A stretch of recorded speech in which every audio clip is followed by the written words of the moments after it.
Welcome to the Bad Channels release party with my very special guest, director Ted Nicolaou. Ted, thanks so much for joining us. Hey, thanks so much for hosting this, Matt. I'm happy Oh to be no, it's here. amazing. It's so cool to be able to talk about Bad Channels. As I just said before we went live, we talked about one of my favorite films, TerrorVision, which is always to hand, and we talked about Subspecies last time we were on. We talked about so many things, but we just touched a little bit on Bad Channels, and now the good people of 88 Films have released this week the Blu-ray. So that must be a nice feeling that it's getting the Blu-ray special edition treatment.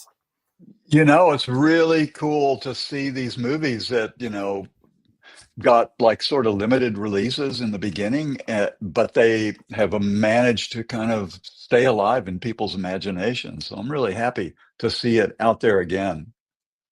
Yeah, it's nice when people kind of attach themselves to a movie and the moment, like their sort of their history with it, and then when it gets these kind of releases, they go, "Oh, good, I've got like another one to put on the shelf next to TerrorVision or next to Subspecies," and they're kind of building their collection now, almost all over again. They may have had those same things in VHS and then in DVD. So It's yeah, amazing that's to me that I don't really know exactly how many people are actually collecting physical media these days, but it's pretty incredible. I think it's definitely as things are coming and going off streaming more, and you feel like the streaming networks are in control of what you own, even if you buy it and quote unquote own it, you don't really own it. I think that the physical media world is kind of making a bit of a resurgence, a bit of a revival, and films like Bad Channels, I think, will be the benefit will benefit that because there's that kind of missing period for a lot of people who didn't get to go to the video shops, because this is the perfect video store film, I think. Uh-huh. Yeah, it's a good one to turn your friends on to. Yeah. Yeah. So for those people who haven't seen Bad Channels or have it on order and they've kind of bought it off your reputation, it's from 1992 and produced by Full Moon, but it was distributed by Paramount, wasn't it, in home video? Yeah, for a period of time there, Charles Band had his output deal through Paramount Home Video, and that was kind of the like golden age of Full Moon, I think, when he had money flowing freely to produce movies, and were able to do Subspecies and ultimately Dragon World and Leaping Leprechauns and all the children's movies that we did, Remote, and so yeah, that was like a really great period. Yeah, it's yeah, for me that's the goal. Like when I'm on the Full Moon channel on Prime, I often look at the years, and I maybe it's just my age, but I skew from like 85 to about 95, possibly touching 2000s. That's like you say, my golden period of Full Moon. And this one in particular, it is, when I rewatched it recently, the music side of things really, I kind of switched onto it a little bit more with like the different types of videos. So again, for people who haven't seen it and who are going to, there's a radio station that's hijacked. I don't think that's a spoiler, by aliens, and best way, I've heard it described as a music video hallucination trick. And this DJ, the Howard Stern style DJ, he's known for sort of putting on big War of the Worlds style fake, things on the air that people don't believe. But this time, he's the boy who cried wolf, and it really is happening. But the music side of things, the videos, when you really dive into them, there's such a variety of music styles in here, from the Smells Like Teen Spirit stuff, kind of era, to so many things. So talk a little bit about the music side of things, if that's okay. Like, I know there was I've seen interviews that they're almost like an audition process or a scouting process. So how did you get hold of all the different bands? So during that period at Full Moon, there was a guy named Pat Siciliano who was working with Charlie, and his specialty was music and putting together some bands with the movies, because Charlie was always looking for what the tie-ins are between, various forms of entertainment. And so for Bad Channels, we wanted like three or four sort of music video hallucinations that would kind of go along with the story of the alien who's taken over the radio station. And Pat Siciliano kind of put out feelers and found a number of bands, and we'd go out in the evenings and go to their rehearsal spaces and get a free performance, and it was really a cool and fun process, kind of narrowing down the bands. And my favorite of them all is Psychotic Symphony, who we found, Yeah. and they just created the most hallucinogenic of all of the videos. Because your background in music yourself, and sort of underground music, and being really passionate about that. I don't know if this is true, but was there a kind of element of, I'll make this movie, but it has to have like kind of something different to something like TerrorVision and more my sensibility, and let's get some music in there, and let's really try and mix this up a little bit? Yeah, Charlie had been after me to do Bad Channels for a year or two after TerrorVision. And at the time, TerrorVision, when it came out, I love that movie. I love that movie, but it was kind of like hated by critics, and only kind of a real small percentage of kind of hipsters in the audience even kind of got the tone of the film. And they're the ones who went on to turn their friends onto it, and suddenly, not suddenly, but over a number of years, TerrorVision became kind of the cult film that it has become. So I avoided Charlie's desire for me to do Bad Channels for quite a long time. I didn't want to do, television. Now radio is the same thing. But through talking about it, we kind of came to an understanding of how this would be different than TerrorVision, and how it could be like a lot of things that I actually love, which is, rock and roll, which is alien invasion stories, and um, Howard Stern at the time. I really loved listening to Howard Stern. So by kind of coming to an understanding of how we would kind of separate it from TerrorVision, and in some ways it's still kind of like the living cartoon that TerrorVision is, but it felt honest enough to me that I was able to say, yeah, okay, let's do it.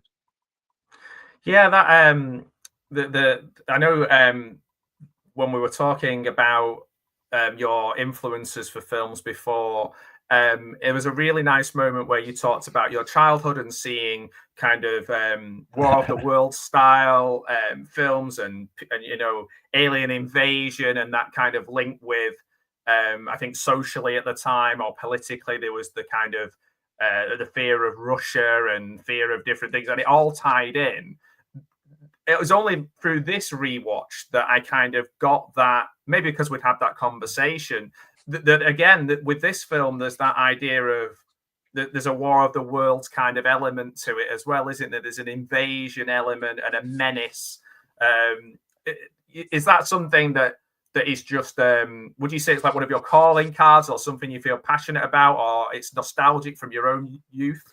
I think the idea of alien invasions and UFOs and conspiracies built around UFOs is something that was like ingrained in me from childhood, but it's also a fascination and like this thing that, who knows if it's real or not, but it's so appealing to imagine that for me, it's like one of the sparks of like alien movies about aliens. And so yeah, it's ingrained in me from a young age. My father used to take me to Saturday afternoon matinees during the whole kind of UFO craze days, and then Saturday night kind of watching the old Universal horror films at midnight.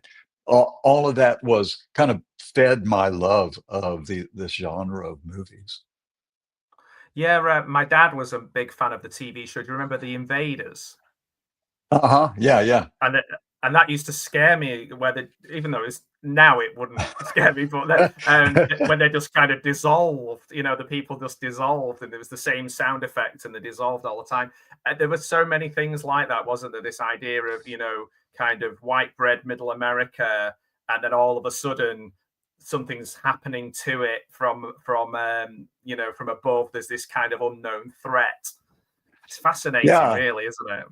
Yeah, and one thing that stuck in my brain from an early age was at the local drive-in theater, I saw the trailer for Earth versus Flying Saucers, and the destruction of Washington monuments and downtown buildings, and the cool version of flying saucers that was in that film really struck me. And then weeks and months later, the movie never came out in Dallas, where I was a kid. And so I didn't get to see that film. It was like one of those like unfinished song in your head that becomes an earworm. And so it wasn't until I got to University of Texas in the film department and kind of started a little film screening program of my own that I was able to bring that film in and finally see it, and that movie had a big effect on me. Driving culture is something that I'm so jealous of, by the way. We just don't have that, and I've never had that. But it was cool, but the audio was really crappy. So it was a fun party, and a good place to make out with your girlfriend. But the movie going experience was not all that great. Right. Maybe. Yeah. I guess I'm looking at it through feeling wronged that I didn't get to experience it, but also feeling like it just feels like Americana, untouchable Americana. Yeah, there were no drive-ins in the UK? Not really. Well, I've only ever been to one in the UK, and it was like an industrial estate, and it was around the time when Wi-Fi speakers were first being made, and they'd give you a Wi-Fi speaker, but it was pretty miserable.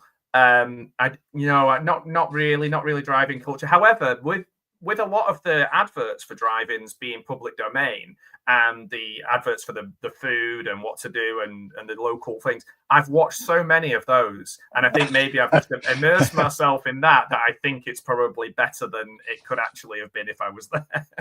There was sort of the picnic quality of it, where there was like a little playground for the kids underneath the screen, and while you're waiting for night to come, you could go out there and play with your friends, and then you could sit on the hood of your car. And there was a lot of great stuff about it, and the snack bar was really great. And I spent like a few days, one of my short-term jobs as a projectionist at a drive-in. So yeah, and that was like scary, because the changeover marks when you had to change reels, it takes a little time to get used to that, yeah.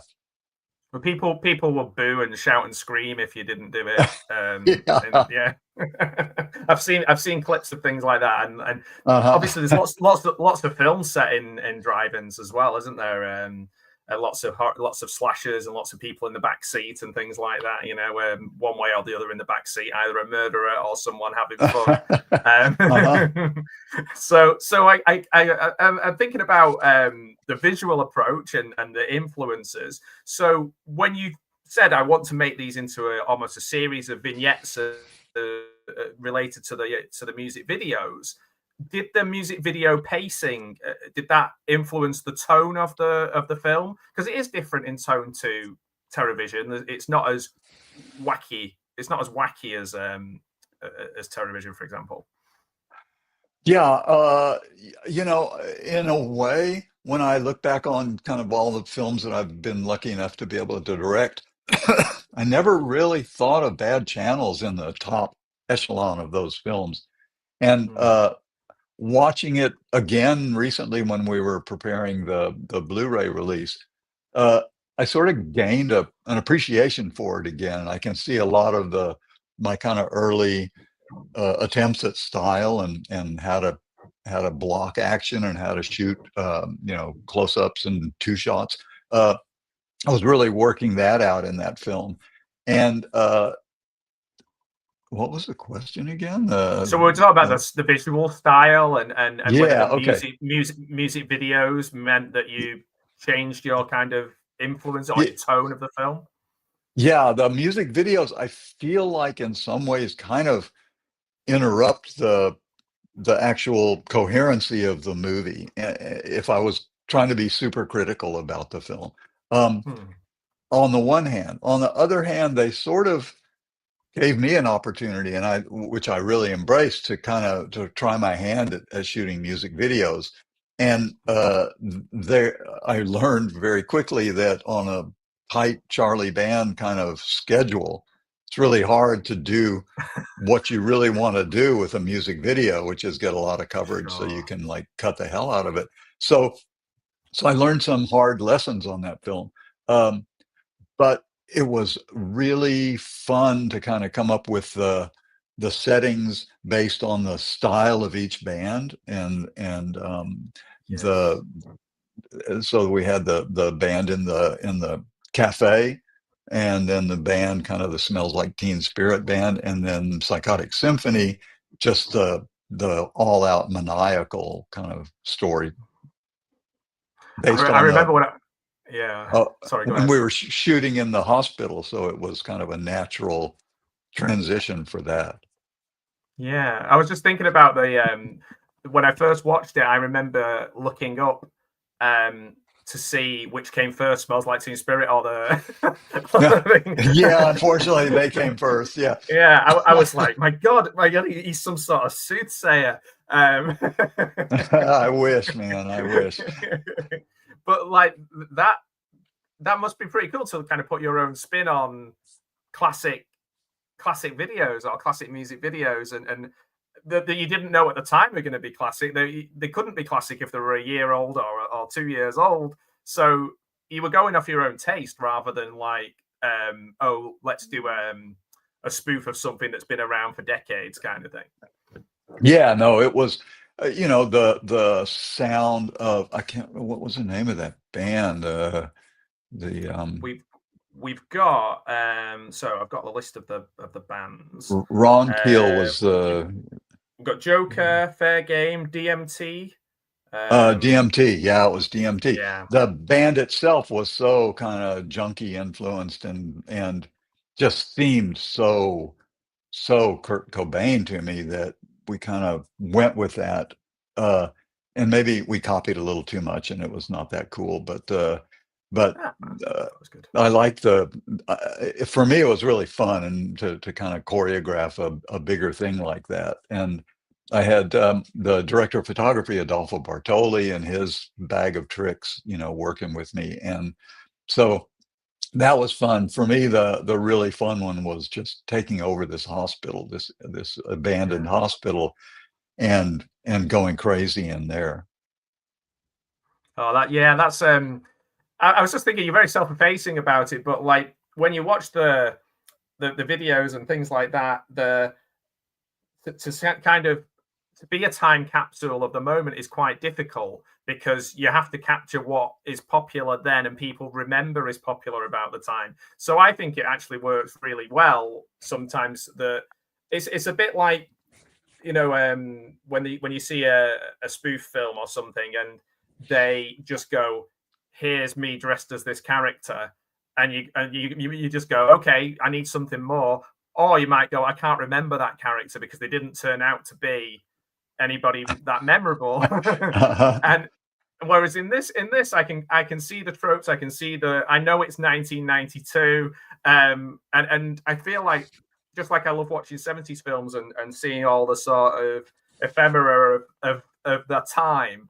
This is a kind of a really fun thing. You talk about Howard Stern and the shock jock and MTV being a thing. Like MTV doesn't really show music anymore, so people's understanding of what MTV is almost trapped in 1992 and around that time.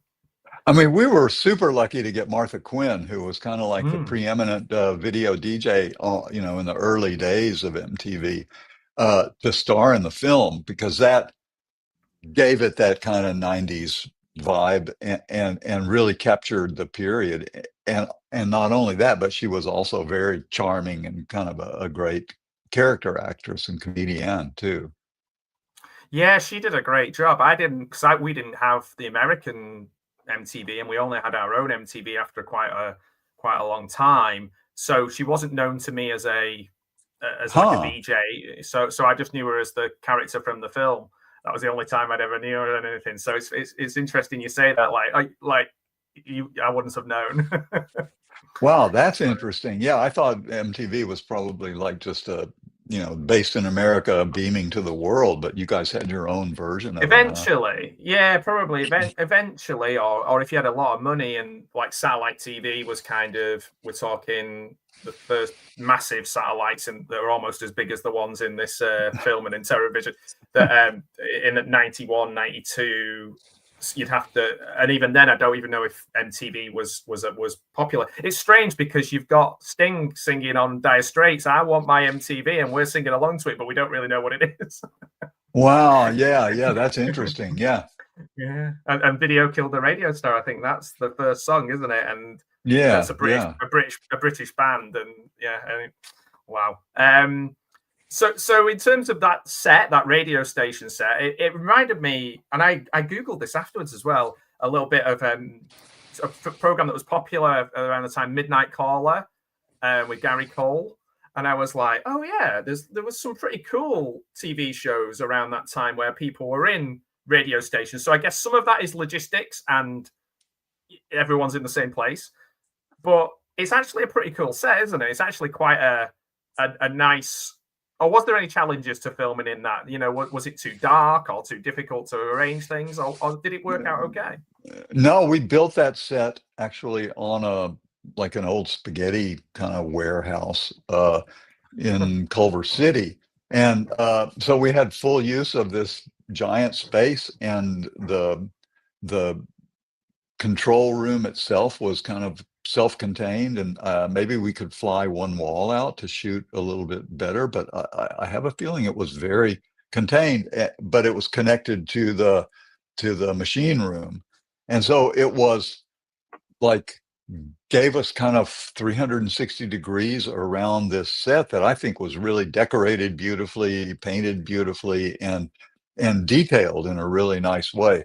And then we had to, shoot that as a normal set, and then completely futz it up with the alien fungus once the aliens kind of blow up their little fungus bomb in there. So it was that it was a really great experience actually shooting that film, and Paul Hipp as the DJ was really funny and with it all the time, and Michael Huddleston as his assistant, as his engineer, was a really funny guy.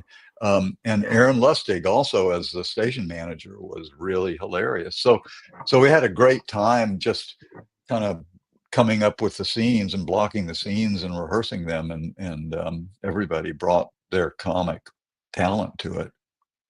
So you've got the sets, and you've got the outdoor part, you've got the TV studio, you've got the radio station, you've got obviously the different places for the videos, for the music videos.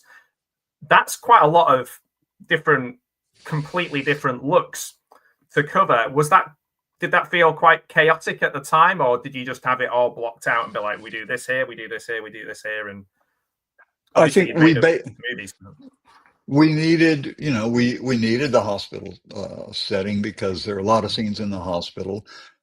We needed the cafe, the roadside cafe, because that's where some of the calling in was taking place. And so we basically had locations that were, we had the high school because Bunny gets kind of swept away. So we had the locations as part of the A story, and then we're able to use those same locations to kind of fill out a day of shooting or 2 days of shooting for the music video components too.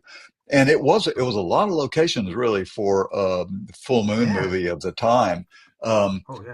Because we spent a lot of nights out on that mountaintop where the radio towers are.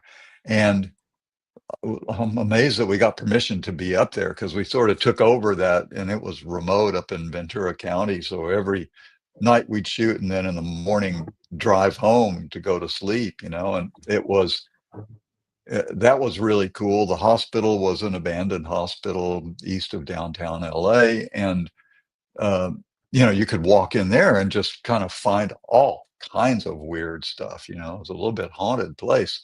Um, so we were very lucky in the locations, and I guess at the time, Full Moon was willing to spend the money to access the locations. The high school was kind of open to us, and yeah, so it was. It was really a matter of scheduling it so that we were able to shoot out one location, move to the next location, shoot it out, so that we weren't traveling back and forth. And in the end, we kind of ended up at that little spaghetti warehouse, not the restaurant, but an actual warehouse, to complete the shoot. So we ended up back in a kind of secure and easier environment to shoot. So alongside all these different sets, you've also got something again, which, going back to our previous conversation about the sort of threat of invasion movies, miniaturization as well, that you effects that have to be done. Did that fit in nicely with the different sets, or was that an extra component? That sounds like that was definitely one of, that sounds like something that would be your idea in terms of the miniaturization of it. Actually, the miniaturization was in Charlie's mind. Oh, do you know what? As I said that, I thought, yeah, it's like a poster yeah, I idea. mean, that's yeah. like for sure a Charlie idea, and it was part of the poster. And it actually, shooting it was, Adolfo kind of brought some toys to the game, and he brought this piece of glass that's an optical glass, but with warps inside it, so that you put it in front of the lens, and as you move it, the image kind of turns into a magic mirror kind of image. And so we were able to use that for some of the alien point of views when he's looking through the glass at the women. We put the captive women up on kind of pedestals and got way back with the camera to kind of shoot them banging on the glass. It was, we sort of understood kind of the visual effect component of what we were doing, and it wasn't like my film Leapin' Leprechauns, where we shot like a lot of forced perspective, so you'd see foreground people normal size and the leprechauns tiny because they're like 90 feet away from the camera. We didn't have that kind of complexity on this film. It was much simpler. But what we did have was the puppeteering of the robot and his little sniffing mechanism, and so there was a lot of kind of practical effects that were going on. Yeah, it's funny how who'd have thought that for the next decade and more, Full Moon films would be full of shrinking things and small things and like tiny creatures and tiny puppets. And yeah, and I don't even know if that was in Charlie's like long-term plan, or if I think he discovered that tiny creatures, tiny things equals being able to sell merch of tiny action figures and dolls and stuff. So I think it evolved in his brain to becoming a great marketing tool. Yeah, could well be. I wouldn't surprise me at all. And yeah, so it's become like almost a calling card of the studio. And I think that's kind of fascinating in this film, like you say, that you've approached it in a different way. And I wondered as well, like, there's how much of this film was kind of a satire of certain things, or versus how much of it was, just things you liked, in terms of the music and the Howard Stern and things like that. Was there a kind of also the element of this where we'll lightly make fun of it as well? I think I learned on TerrorVision that sincerity is better than being a smart aleck. I love being a smart aleck, but but you want the audience to kind of go along for the ride, not be kind of like put off or confused about what's going on in front of them. Um, with Bad Channels, I kind of brought in a friend of mine from Texas named Jack Canson, who worked under the name Jackson Barr, uh, to work on the script, because he had experience with like small time kind of radio and TV stations and political speech writing for Texas politics. So he brought kind of a small town uh, kind of sensibility to this, which is basically kind of a small town little radio station too. Even though it's set in the city, it operates like a small town thing. So he brought a certain kind of authenticity and comic kind of potential to it.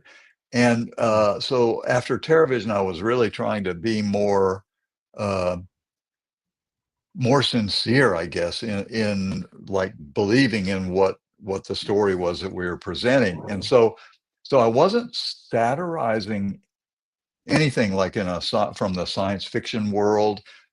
We were kind of making fun of dumbass radio stations for sure, but I think we were basically taking a story and then believing in it 100%, and then trying to present that on screen.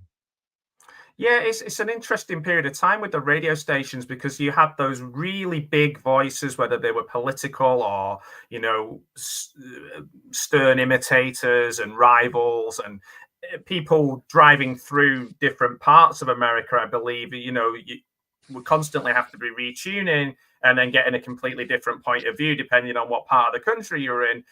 Now, those sort of stations don't really exist in that way. It's I guess it's moved to online and podcasts, and it's not majorly different, but you have a choice. You have more of a choice now, so you can kind of experience a real smorgasbord of opinions and ideas and music and things just through driving from one place to another. Yeah, and in fact, in the United States, it's still that way. If you leave the major metropolitan area, take off across the country, you will be retuning your station and getting religious stations here and country and Western stations there. And it's kind of gives you a broad cross section of what the country is really like. And so we kind of tried to respect that for this film too. And the way the radio stations kind of marketed themselves with crazy stunts, I thought was pretty funny. Yeah, I was trying to think of different things like the sort of touch the truck kind of stunts, or, you know, I won't go to the bathroom, or you know, for this amount of time. These things really did happen. That's not satire. It's as silly as it sounds, because it really it really happened. It's true. People might not even rewatching it now might not really know that, to be honest, that's a thing that people did. So these little feats of endurance to get people to stay tuned and ring in and finish the song title and all this kind of thing. So it's fascinating that this fits with music video boom, but also it ties in with that boom of, I guess, almost, it's before Private Parts era Howard Stern. It's when he's kind of doing all the stuff that's talked about in Private Parts. In fact, it's like the music video era and the 1950s kind of sensibility of a polka radio station trying to convert itself to rock and roll. So yeah, it's definitely kind of a time warp movie in that way. Yeah, I think that's what I like about it. I like learning about cultural things from different places and different times. I think that's possibly, you probably nailed it there. It's that idea of this is what that was like, and even though I'm not there and I didn't experience it, I can go back and look at this time capsule and enjoy it. Yeah. Have you ever had any, like, it might not be necessarily for this film, but hopefully for this one, anytime has anyone come to you with like wild theories about Bad Channels and surprised you, like, and you've gone, no, I think you've completely missed the point here. It could have been me, No, nobody has really taken the movie so seriously that they've approached me with that. That's interesting. Yeah. No, I no. mean, people take it. Yeah, go ahead. No, go ahead. I was just kind of wondering if that is something that people sometimes do in general with all films now a little bit more, which is get a new Blu-ray, listen to everything on it, watch it all, and really do a deep dive and maybe find things that were never there in the first place. Yeah, no, I mean, I've read some people's writings about subspecies films that kind of like was so insightful that I kind of went, oh yeah, well, that's in there, you know. And I'm not like a intellectual filmmaker. I'm more of just kind of intuitive filmmaker, and I feel what the script is telling me and how to make that manifest on screen or with actors and sets and everything. And so I'm not really setting out with some intellectual construct for the film, but more of like, I think I learned, I spent some years doing bonus features for the Disney company, and uh, what I was able to spend a lot of time in the Disney archives reading the story meeting notes with Walt and his team of artists, and I learned a lot from that about emotion being kind of one of the main ingredients of telling a story. And so I feel like I'm trying to be on that path, really, not the intellectual path, but the emotional path, and trying to take the audience on a emotional journey, whether it's a comic one like this or serious like Subspecies. Yeah, and I suppose thinking about someone like George Lucas, he did the exact opposite, which is like people told him that this was a really deep film, and then he goes, "Yes, it was, and it was all along." Um, Well, his has like mythic components that I think are legitimate, legitimately he studied, the and Western and the big, yeah, and so a movie like that can't help but kind of echo like really deep themes. Something like Bad Channel, I think, is more of the moment or something, or of the moment, back when it was made, and so it's not really attempting to take you on a mythic journey. Yeah, we're not going to revisit the station and say that maybe the monsters had this midi-chlorians in them, and that's what makes them, and really go because we don't need to, because we've had the story. Like the story Yeah. is told. Yeah. I mean, I think TerrorVision probably had more of the satiric overview and kind of the garbagification of like television and mass media entertainment. I think TerrorVision kind of fit that kind of construct, whereas Bad Channels, I think, was more just like, okay, let's make a comedy about an alien that's made of fungus. Yeah, because and not many people do that, Ted, and that's really important. not enough people do that. You say that like that's the thing. Let's make a movie about a monster and fungus. But I was thinking about TerrorVision, and I think we'd said it before. Like, if I had millions and millions of dollars, I would send you to Italy, and you would be making TerrorVision 2 tomorrow. But films like Stay Tuned, that were very popular in a more sort of family-friendly version of that, and even though there's some dark moments in Stay Tuned, I rewatched that recently, the John Ritter film, and I was like, oh, there's some dark stuff with the devil in here that I would not that I watched when I was 9 in the cinema that I wouldn't be able to see now if I was 9. But that idea of going inside the television, or the television coming out, whether it's Poltergeist or whatever it is something that is still the idea of the thing that you trust to look after you, or your babysitter, maybe the television, which was my babysitter. If it doesn't do the things that you expect it to do, and it sort of tricks you, whether it's Late Night with the Devil was a good example, or Ghost Watch in the UK, which was incredible. I love things like that where you're kind of fooled by the thing you're supposed to trust the most. Right? And I guess it's like when the newsreaders pop up in Night of the Living Dead, or when newsreaders pop up in your films in bad channels, and I think there's newsreaders they pop up in TerrorVision too. And I'm like, it's unsettling because there's always this sort of serious voice, isn't there, that's telling you everything's fine and it's not. Yeah, and television, we let it into our house and it's there, and it, it's like influencing our mind, hours of every day. So it's like an insidious kind of presence in your house, and it can be benevolent, but generally there's some insidious money profit goal behind it. And radio, it's funny because radio is like you have to put more into the listening of radio. That television comes at you like a hot medium that just it fills in all the blanks, whereas radio leaves a lot of blanks that your brain has to fill in. And so in a way, radio kind of infecting you in a science fiction movie is even more kind of insidious in a way, because you're not expecting that. Yeah. Through music, like, through what you really love too, Yeah, and that's it. We have this emotional response to music that we don't really have to a lot of other things, and it hits us hard. It takes us to a place and a time and a feeling. It always blows my mind when people are like, "I don't really like music," and I'm like, "What? All music? Like all?" Because you couldn't maybe appreciate this movie if you don't have an appreciation of music, I don't think.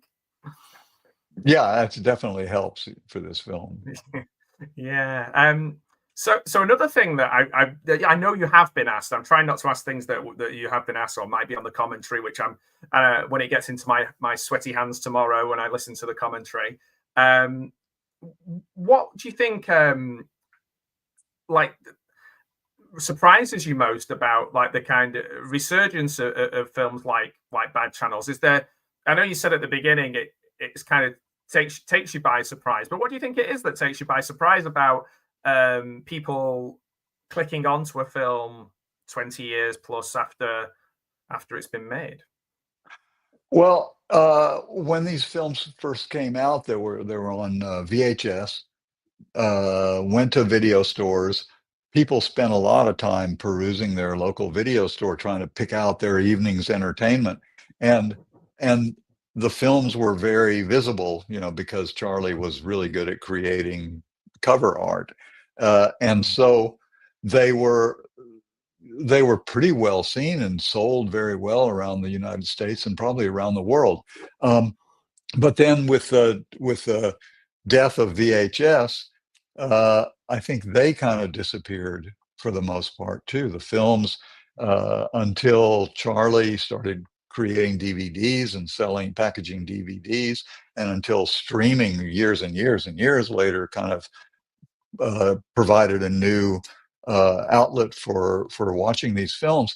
But whereas Subspecies sort of had its like vampire fandom that kind of helped keep that alive, and TerrorVision had its like teenage boys and girls kind of turning their friends onto it at slumber parties, and its and the fact that you could hardly find it anywhere kind of made it even more desirable.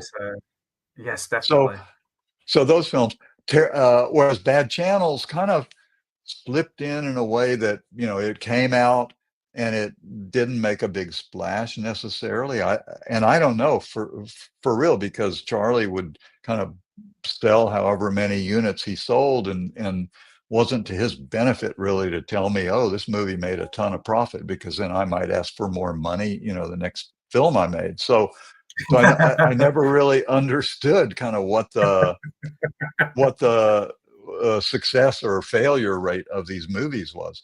So with Bad Channels, I felt like, okay, it came out, when VHS disappeared, it disappeared, and then how could you watch it? Maybe somebody put it up on YouTube, and I totally agree with any of my movies that don't get a release from the distributors right now.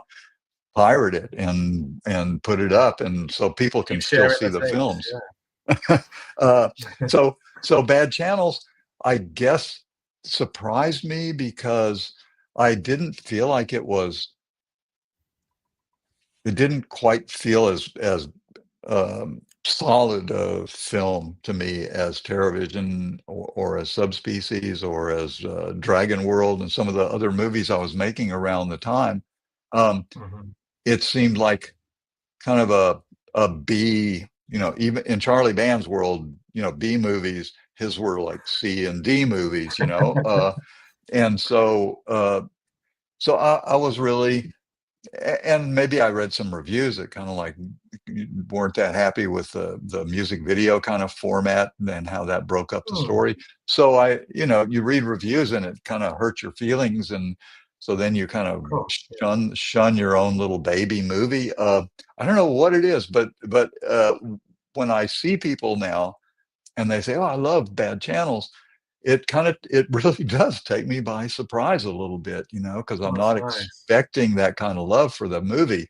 But when I sat with our colorist Jeff, um, when we were preparing the Blu-ray, and we were able to kind of take the master and pump so much more vibrancy into it and more Oh, green into the fungus areas and more the movie came alive for me, and I mean, wow. I'm sort of a sucker for kind of over the top comic performances, and Aaron Lustig and Michael Huddleston. I mean, Michael Huddleston's terror in the face of the alien is so damn funny to me, and he and Paul Hipp really work together well. So I see a lot of things to like in the film, and I like some of the framing, and I like Adolfo's cinematography, and so I sort of have reassessed my own relationship to the film, Right.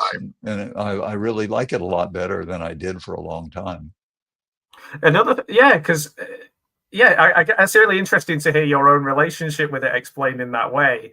Um, because when I've looked at reviews, it tends to go in two directions. One is people who love practical effects love the movie, and like as simple as that. And then the other side of it comes down to their musical taste, which I think is probably even more subjective than movie taste, or at least the same. So it adds another wrinkle to Yeah. to to whether they're gonna like it or not. I didn't like that song, therefore I didn't like the movie, which is a bit bonkers, really. Um, because in a way, it's like soundtracks now. A lot of soundtracks, certainly Marvel ones, for example. I try and think things like Guardians of the Galaxy. I like those jukebox soundtracks.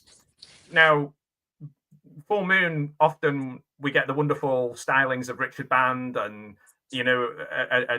some of your movies and real orchestral. But this, for me, I can't remember many films from this era that felt like a jukebox soundtrack. Maybe it's a bit like in Back to the Future, where they go, your grandkids are going to love this, um, but it just feels a bit strange that no one's kind of noticed or maybe thought about that at the time, that this is a different style of where the music is in the film, but also the music is very different from track to track, and you've got that jukebox soundtrack. So it's kind of Guardians of the Galaxy before Guardians of the Galaxy. Yeah, and part of that is probably because we couldn't afford like famous bands, and so the bands that Mm, we're presenting are kind of you never heard of them before or after the movie, really. Even true, though true. Psychotic Symphony guys are kind of active on Facebook, and you can kind of find them on Facebook and follow them, and also I think to Bad Channel's credit, the each of the music videos kind of advanced the A story somewhat, Mm, whether it's a yeah, story yeah, of Bunny and the nerdy guy, or the people that are eating at the diner, and what's going on in the hospital. So in a way, it works. It all fits together a little bit better than maybe in my worst nightmares it didn't. Yeah, you're your own worst critic sometimes, and Yes, but I exactly, get, man. yeah, yeah. But then I think that's also sometimes if everything that you did was perfect and wonderful, you maybe wouldn't get the output from the person that you deserve to. That it's finding that nice balance, isn't it? And also to go back to your point, I totally agree. Like, it's not like the soundtrack is full of happy hits from the 70s or whatever, or 80s that everybody is familiar with. Therefore, they're just going to instantly go, "Oh, I love this song," and Yeah, therefore yeah. I love this movie. So they have to take on a new song, accept that new song, and accept the movie at the same time. So it's quite Right, brave. yeah.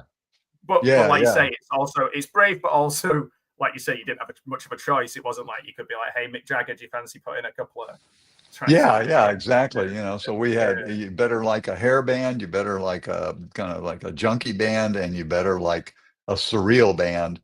And very few people like have that kind of bandwidth in what they love musically. It's sort of like Yeah. the later on Charlie movies, the urban films that we did, like like Dr. Bones and what was I can't even remember the name of my own film, the first one, where it was like hip hop bands Oh kind of yeah. like Yeah. would do two or three songs in the middle of a movie, and there was like maybe even more of an interruption in the story because I think if you're going to interrupt the story with music, it should be like about a minute long song, not a 2 or 3 minute song. Yeah, there's a bit of yeah, they kind of have to sort of weave in with the story, don't they? And kind of work thematic, which obviously the whole point of this film, it has everything has a reason for being in it. Do you know what for me, the soundtrack though, almost needs the boutique experience as well. We need a green vinyl, or a luminous vinyl, and a real, wall of sound approach, nice big bright front cover. These, you see sound. I think they did that for TerrorVision, didn't they? I think there's a massive vinyl version Yeah, that you yeah, can Rick get of Band did TerrorVision. that. Yeah. Yeah, Yeah. and So with the Fibonacci's songs kind of mingled into his score. Yeah. Yeah, I'm not yeah. sure if So they that. couldn't like make a record deal with Blue Oyster Cult, because I don't think I've ever seen or heard of a score released for Bad Channels. Yeah, like, listen, we'll let you put it out, but it needs to have more cowbell. Like. Uh-huh. I had to get that in there somewhere. I felt Yeah, like that nice was. one, man. If any, yeah, this is one of those badumch moments. So I apologize for that. But so the we talked a little bit about the fan approach to it now, and your reassessing of it as well. There's also another thing in there that I know you have talked about this a little bit, but that there's a post-credits teaser. I don't think this is a spoiler. Can a teaser be a spoiler? For another miniature character that went on to do pretty well for or very very well for Full Moon. That at the end there's the teaser. How far into the process was that decided to put that in there at the end, the Doll Man? Uh, I think it was after, when we were into editing and Charlie had gotten Doll Man, the first film from, I think it was Albert Pune directed that, maybe, didn't he? Yes, yes. And then Charlie realized, oh, okay, so we got these shrunken women. Let's make a sequel to Doll Man. So then he sent me and Adolfo and a couple of crew members and Tim Thomerson out to the desert to kind of shoot the little teaser. And now I don't know if that's on this new Blu-ray or not. It might actually not Oh, be. So I'd imagine you'll see. it's gotta be, hasn't it? It's gotta be. You would hope so. But, Yeah, yeah. yeah, Yeah, I'll find out tomorrow when it arrives on my doorstep, and I just Cool. push the dog out of the way, run down the stairs, get out of my way. No, I can't wait to see the transfer of it as well from the way you're describing it, because I've only watched it again recently on the streaming. I had it on Isn't the VHS. streaming isn't it widescreen, the streaming version? Yeah, it is, and there is a new version of it that's been put up there. I don't know if it's the same as on the Blu-ray, but It it probably definitely, is. yeah, it says new edition or something on it. So, I think that is the new color version. Yeah, yeah. yeah, so it's and maybe I have seen, but then again, with streaming, sometimes that I'm out in the middle of nowhere, that bit rate can go up and down, and things can slow down. So watching it on a Blu-ray on my nice big television will be a Oh, treat. that'll be cool. That'll be really cool. Yeah, Yeah. I'm really looking forward to that. So this is another thing. The next film that you made directly after this was a sequel, wasn't it, to Subspecies, I believe? Yeah, Subspecies 2, Bloodstone, in the next year. So was there anything that came out of this that, because they're so vastly different tonally and the lore and everything, like you said before, was there anything that came out of this? I know you mentioned about trying things out in the different videos that you took into the next film that you can remember going, right, I'm glad I learned that from bad channels. I do want to do that again, or I don't want to do that again.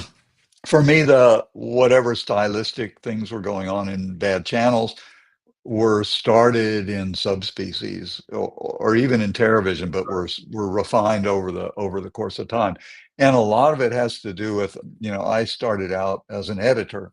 So when I started directing, I was trying to figure out, how can I shoot this more like Orson Welles shot Touch of Evil, where you don't have to edit into close-ups all the time. You don't have to do a lot of coverage. You can kind of frame a 2-shot or a 3-shot in such a way that the audience kind of gets everything emotionally out of the shot that they need to, or that they could get out of close-ups. So that's what I was kind of working with in bad channels. And Subspecies, Subspecies is a whole other universe in my mind. And not working with Adolfo Bartoli, but going back to Vlad Paunescu, who was the director of photography on Subspecies 1, 2, and 3. I think my appreciation for working with practical effects kind of kept growing, from bad channels where, we had like puppets and giant costumes, and then an even more massive puppet. I think we kind of carried on into Subspecies with Radu's Mother Mummy. So Of course. I think the just the way I shoot 2 shots, kind of like not face on, but a little bit more from a side angle, things like that maybe you It's a real don't really. technical, yeah, real technical Yeah, things you that. might not notice it if you're watching the movie. It just feels like just you're watching a movie. But for me, it's something that you got to work out, and it takes some time and takes some kind of like finessing for all that stuff to work. But for me, that's kind of what's fun about actually, bringing things before the camera, is trying to find a way to frame it that's interesting. Yeah. Oh man, like I always think, if I'm looking for a film like of an evening to watch, I just go onto your IMDb and go through, and I've got a friend, Larry, who is like the world's biggest Subspecies fan, and he was. Cool. I came to it. You've actually met him online. He interviewed you a while ago with JT, and for years, or for a long time, people were always trying to get me into Subspecies, and for some reason, I was kind of dead set with my Hammer horror head on, and I was just like, I'm okay for now. I'm more of a TerrorVision kind of guy, and so I found them quite late compared to most people, I think. So I've been really enjoying working my way through them. They've been on Tubi now. You can watch them for free on Tubi, some of them. So it's actually a lot of people have opened up have had their eyes opened up to Subspecies relatively recently too. So that's that's pretty good. Yeah, I'm really happy about that, because for me, Subspecies is, I mean, it's Honest Hove playing Radu is like one of the great kind of vampire performances, I think, and the locations in Romania are so spectacular and lend so much atmosphere to the movie. And then the Romanian actors bring so much classic performance to the films. And then Denise Duff, first Laura Tate, then Denise Duff, taking over that character, brings so much more dimension to the conflict between Radu and his fledgling. And I feel like it tells a story that's, emotional, and also kind of gets me to understand that most of my horror films basically are more empathetic to the monsters than they are to the to the human beings, so it's helping to create like the world of the monster. Well, that goes right back to poor old Frankenstein's monster going down to the waterside, and if your heart doesn't break for him, then God, Yeah. Oh my word! So there's definitely a classic element to that sort of feeling, isn't there? A feeling sorry for the monster and having empathy for the monster. Speaking of classic things, and I don't know if this is just coincidence or I'm doing what I said earlier on about reading too much into things. So I felt that there was a little bit of Little Shop of Horrors in the way the aliens work, like Audrey. Was there anything there with that, or is that just my imagination running away with me? You know what? I think it's undeniable that you could look at that and think that, because basically we, when we were trying to come up with some new design for what Cosmo really is underneath that spacesuit, we kind of like went, okay, what about if he's a plant, some sort of plant? Because the fungus that infects the radio station kind of fits in with the idea of a plant life alien.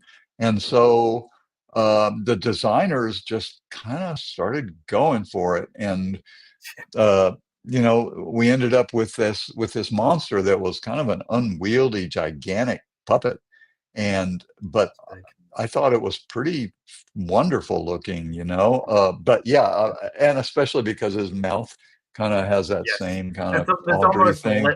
There's the kind of lips to it that made me think of Audrey. And I was like, well, there's a kind of camp musical element. It's a sci-fi horror, really, and music as a weapon, or a transfer. So there was so many things, and I was thinking, if people want a quick way of getting into it, and then let's kind of Nirvana and Howard Stern meets Little Shop of Horrors isn't a bad. That's actually, makes it sound really interesting. Yeah. I mean, it wasn't one of those things where I was thinking it as I went along. It was more reflecting on it after one or two watches, and I was like, yeah, man, this is what.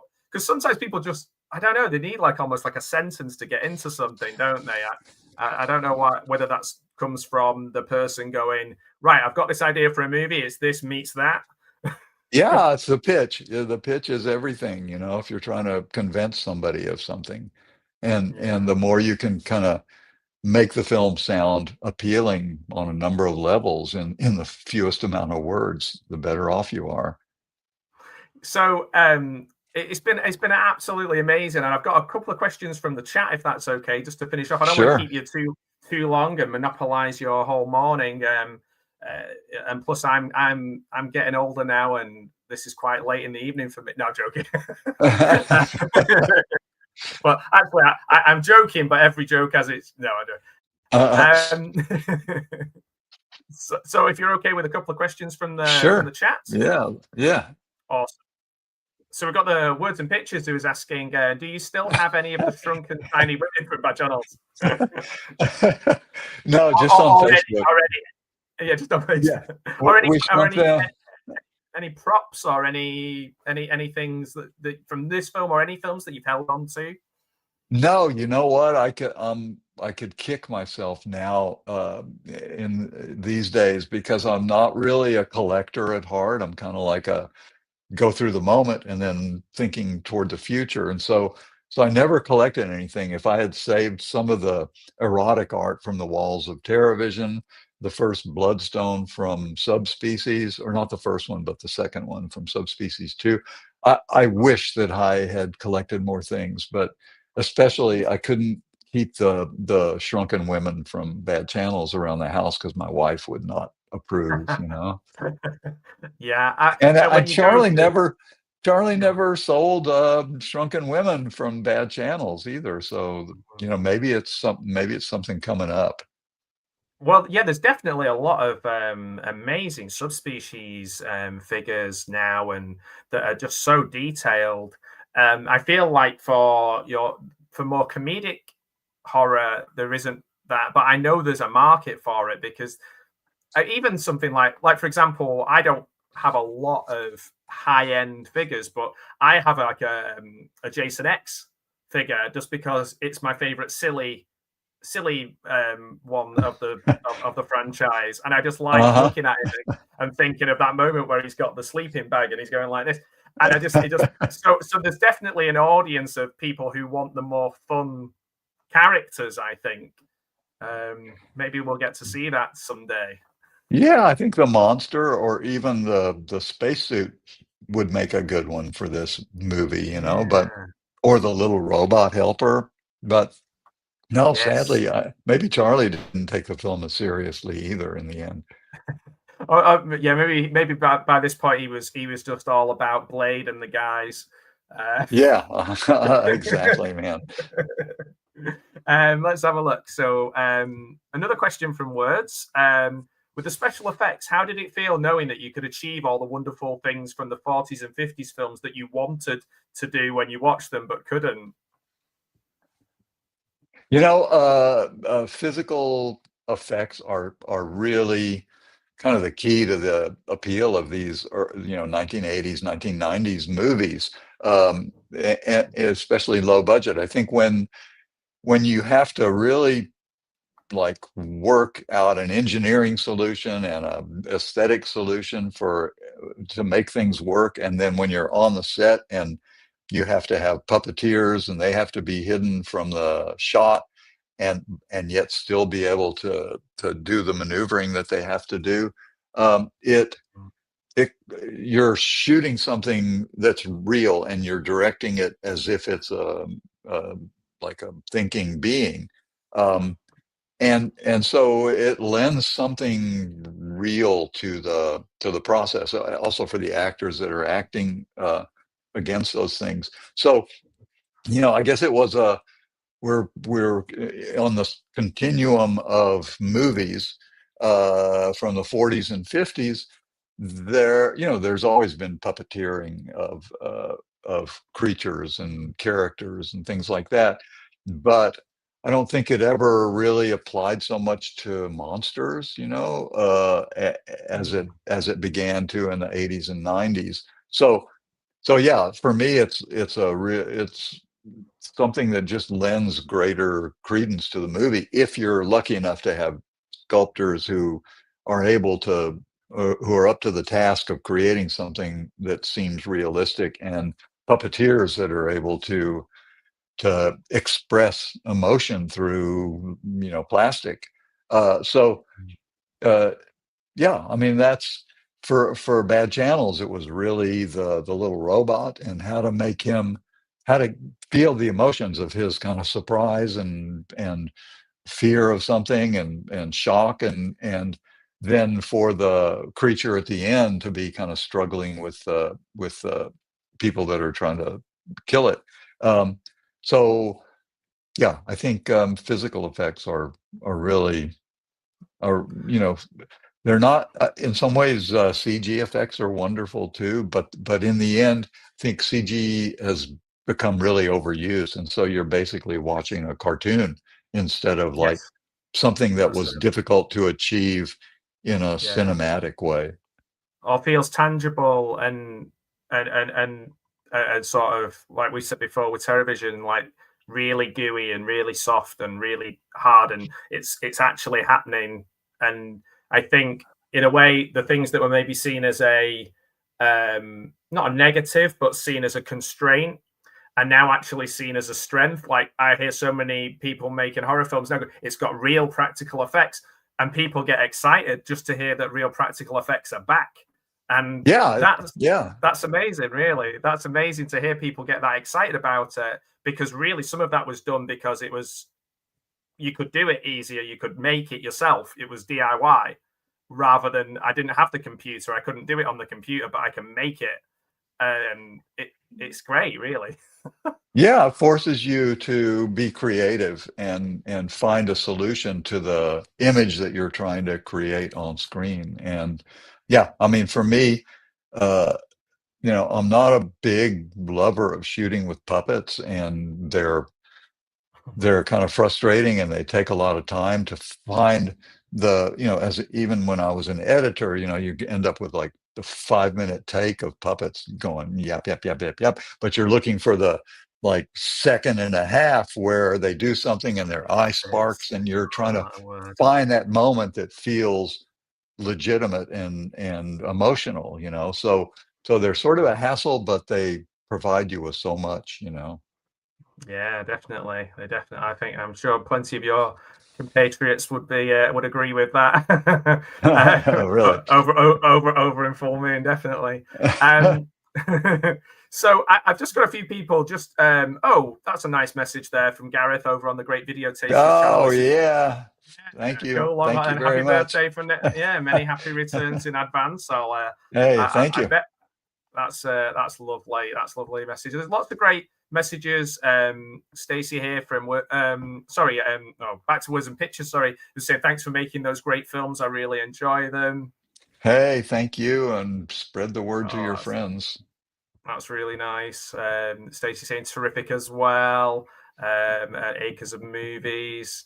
Just lots of Shamalos earlier on saying hi. Just lots of people just coming in, just sending well wishes and saying hi.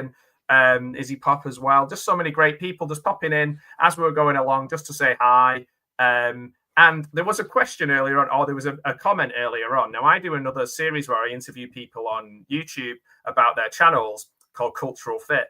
And it said some of your questions on Cultural Fit are a bit different. So with that one, I have this book here. It's called Emergency Questions that I finished. I finished my things, and they are completely random. There's 1,000 questions here. They can be a little bit racy or a little bit off the wall. And I feel like you're my guy for this, hopefully. Would you like to finish with a random question? Just choose any question at all. Sure, you're going to choose, right? Well, you can choose the number anywhere. I would say from 100 to 9. Sorry, from 1 to 900, and I'll go with whichever one you choose. 777. 777. Okay. Any reason for that number choice? Or just shot out in my brain. Okay, cool. Right. 777 is. It's not a rude one. You'll be glad to hear.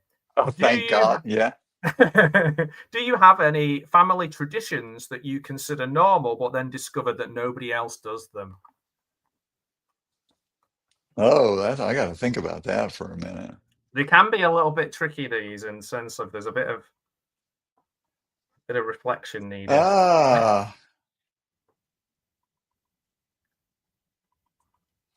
No, I think we're pretty normal, you know. I mean, family traditions. Yeah, but let's go for another question. 666. Okay.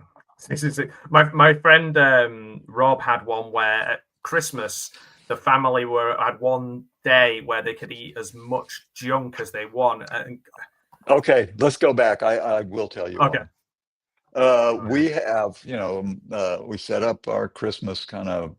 We don't have a tree, but we have like this buffet with all the decorations and everything, and we have this Santa Claus, singing Santa Claus, that I think my wife's mother gave us 1,000,000 years ago, and he's like in a red cowboy shirt and cowboy hat, and when you turn him on, he's singing have a happy Merry Christmas or whatever.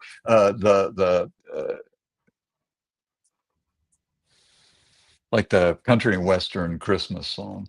And Oh so yeah, every year, he gets set up, and anybody that comes to the house has to stop. We turn on Santa, and he starts singing, and he kind of shakes his ass and really dances and stuff, and everybody has to sing along you have to join in. and dance with him. Yeah, yeah. So that's Nice. the Oh, answer to that one. that's a wholesome end, I It's think. very super disgustingly wholesome. Yeah. Yeah, I like that. That's great, particularly from the man who was created so many nightmares for people over the years.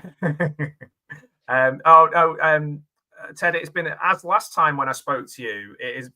I can't tell you how much this means to me as a fan of your work. As you're always so open about your work, and also often very self-effacing, and but really delve into things that that I hope you haven't shared anywhere else before, or have been questions that have been a slightly different take on them, at least.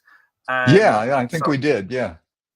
Oh, that's great. So tomorrow morning in the UK, a lot of people, just like Santa Claus, well, they'll be getting their present, they'll be getting their Blu-rays. If they've got it already, or if they want to check it out, it is 88 films. There's quite a lot of good stuff on there, just to kind of finish off. There's a lot of extra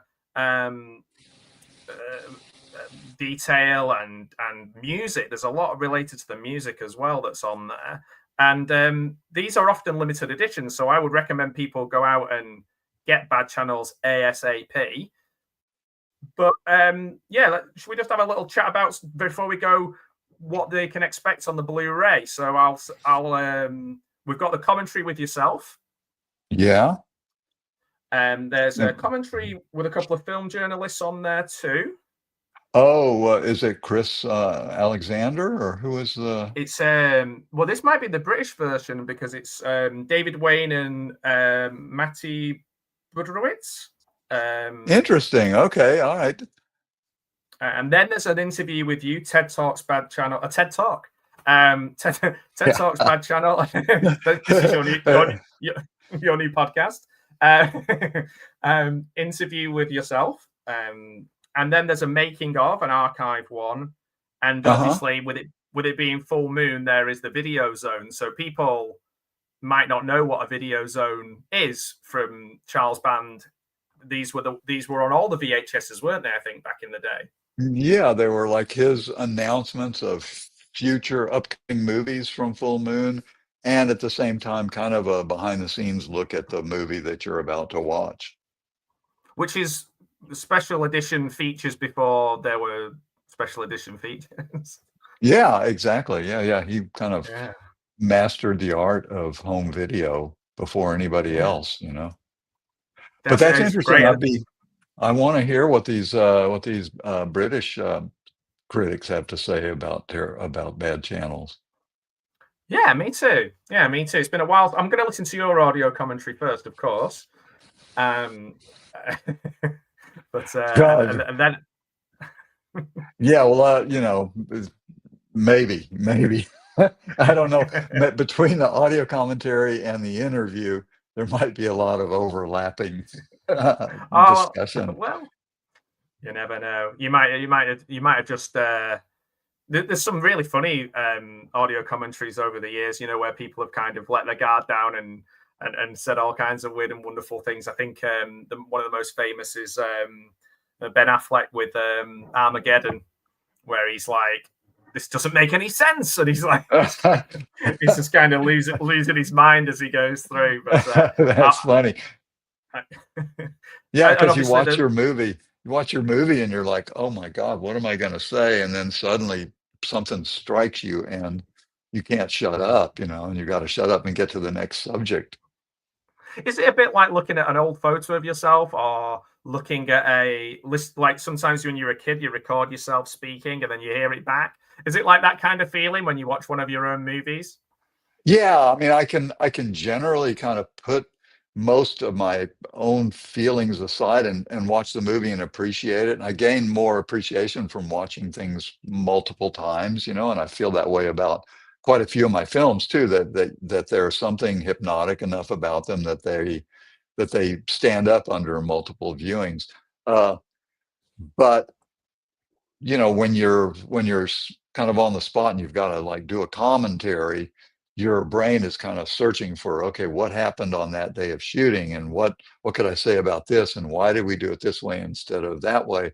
So you're kind of working double time to kind of find the right things to say. And I never really, I maybe watch the movie before going to do the commentary, but I don't rehearse or figure out what I'm going to say. I just kind of start babbling. I think they're the best ones. I think they're the best ones where it feels organic and like you're watching a movie with a friend. Yeah, and they won't shut up. It's like Mystery Science Theater, you know. It's like yeah. So the front cover is amazing as well. I don't know if people can kind of see as I'm holding up on my probably not on my device. The front cover is very similar to the one that we've got on screen. Actually, I don't know why our background. It captures the vibe pretty nicely. Yeah. And I've just looked online on Amazon. The pre-orders are like it's had a lot of pre-orders, and people are excited. It always surprises me when people start giving reviews for the film when they bought a new version of it, and it's really nice of them to do that. But like, you're not reviewing the actual thing. Which you know, it's a strange one, but it shows that you've got some passionate fans of the movie, I guess. Oh, that's cool. Okay, I'll look it up when we're off here. Yeah. It's like, you know, very funny movie, great quality, 5 stars. I can't believe this was rated R. Somebody put. Oh, that's pretty funny. Yeah, I can't believe it was rated R too. What the heck is going on in the movie that was that? It's maybe because you were taking all those shots at the authorities in the radio land. Was it the MPAA? Oh, really? Well, no, I won't keep you much longer. I know you've been very generous with your time, and just for all the people in the chat and all the people watching now and later, thank you so much for all of this. It's been another delight. If people want to check out our interview we did about TerrorVision, that was just an absolute dream as well. So is there anything that you kind of want to point people towards while you're here that other than to pick up a copy of Bad Channels? Yeah, please spread the word. These movies kind of rely on the following of people that appreciate them, and the more you turn your friends on to a movie that you like, the longer life the film has. So and that's the way most of my movies have actually survived until today. So please continue to support the film and turn your friends on to them.